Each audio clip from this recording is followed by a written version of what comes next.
problem is that this seat doesn't go up like it should, so it kind of goes back. So the first thing you'd want to do is just see if it's a switch, which is right behind here, and that just pops off.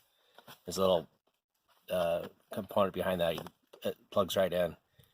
But if you can hear power going to the motor, see everything goes up and down.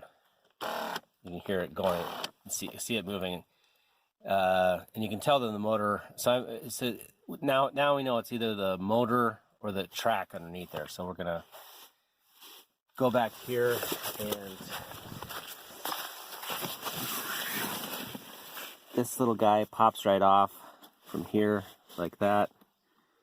Just use a little flathead screwdriver, and then we're going to take this off with a 15 millimeter, and there's another one right here, and we're going to take those off right now. If you want to save yourself a little bit of, you can see it's really hard to turn. There's a bolt, you can see where the screw comes down right under here. Basically right underneath the door divider there, and right up in there you can see that it goes right down, so it gets full of sediment. So to put a little oil on that, and it comes out a little bit easier. Alright, so I got this guy out. On this side, this one pops off a little bit differently. I'm just going to get our knife in there, and it's just has a little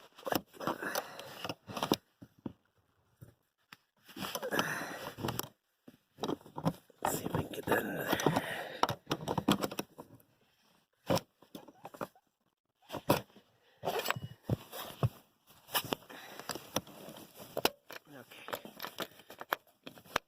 It's got this kind of a connection, see, underneath. They just pop right in the holes. So we have another. This screw should come out a little bit easier because it's not as exposed to the water. So let's give it a try here. All right, so this guy got it on here. Is coming out nice and easy. The other one was pretty tough.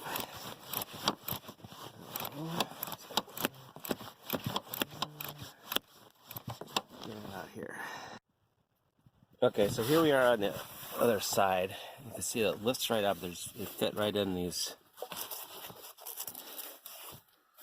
little tracks here. So these just pop in. That's why it pops out so easily. So that's pretty nice design. So now we're gonna see with this up like this, we can see what's going on. So if you remember, the problem was when it went, it wouldn't go back. Right, so we're going to look under here, see what the deal is. So on this side, it seems to be doing fine. I'm going to look over here. Let's see. Okay, I think I found the problem here. Let's see if I can get that in focus here. You can see in there's little pieces, like looks like some kind of metal got caught up in there. So I'm going to see if I can dig that out. I'm going to see if I can find a little knife or something that might be able to dig that out. Okay, so I had to, on further review, I found that the part in here where this shaft goes to the motor goes, makes the seat go back and forth. It has a little square edge here that makes it turns. So it goes. So here I'll show you the little gear in there turns. Oops. Okay, so that you can see it turning back and forth right there. So it goes back and forth, back and forth, back and forth. So what had happened is that there's the place where the other square end here goes into here. It kind of deteriorated, so it's just spinning in there. So I put some epoxy in there, and so it has a good catching it. So now it's, I think what had happened is that this shaft is actually had kind of come apart because it's made with, it's basically like a spool of many smaller wires, so to give it flexibility. So because it wants to go like that. So I think what had happened is just when it's back and forth, it had a little bit of the rod had come apart, so wasn't catching the thing. So now you can see as when I turn left or clockwise or clockwise there, it'll make it go. So I can turn it. Like I said,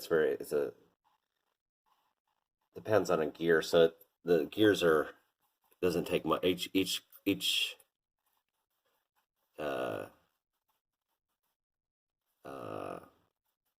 turn around the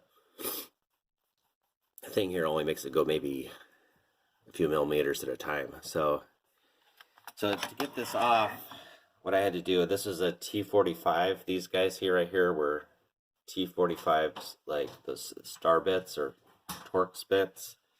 And then there were 4 nuts here that went into the seat. And those were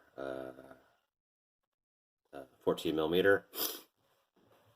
And most of them came out okay, except for there was one here that was kind of tricky to get to, but it wasn't too bad. And that's it. And so I'm just going to put it back together and it'll work out, hopefully. One thing I also did is I hammered out this end so it's kind of a flat, and so it would catch better, so it wasn't just a round thing spinning in there. So it's kind of makes you kind of see as it's turning. I can tug on it, it's not really going anywhere, so I think I got enough, and that epoxy gets rock hard, so hopefully it'll work out okay. I mean, it's not like a thing that's turned that often or anything. So, all right, so we're gonna get it put in the car and see if it works out here. Okay, so here we are back out with the seat here, and I'm gonna put this back in. But before I did, you can see the other end here. What it basically does is moves. You can see it moving here. So what I want to do is make sure both, before I put the other one back in, are lined up. So I'm going to make this guy right even with see it moves on that track, so I'm going to move it right, so it's right in there. And I had already manually turned this guy, so it's on the end. So basically they both are the same. So I'm going to, here's my assistant Mara. Okay. So I'm going to line this up in here. It just kind of goes in there, and then I'm gonna make it so you can see the female square in there that it needs to lock into or fit into. So I'm gonna turn it so it'll make sure it's snug.